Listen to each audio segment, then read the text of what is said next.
አሰላሙ አለይኩም ወራህመቱላሂ ወበረካቱ። ቤተሰብ እንደምታዩት እኛ ለመስጊድ ሄደን ሲወጣ ምስኪኑ ልጅ የመኒ ነው አጠገባችን የሚሰራ ማለት ነው። ጎረቤታችን ነው። ብድር ስንፈልግ ምንም ሳይጠይቀን እስከ ወር ሙሉ የሚጠብቀን እኛ ከመስጊድ ተመልሰን ስንመጣ የእነሱ ብያላ ወይም ሱቅ እየተቃጠለ ይገኛል ማለት ነው። ወላሂ ራሱ እየተቃጠለ ያሳዝናል።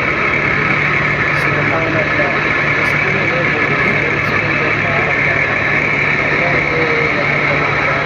እንደፈጠረ ራሱ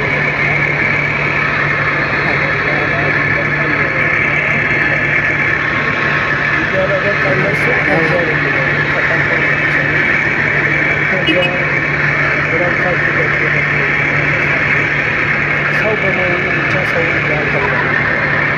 ልጆች ናለ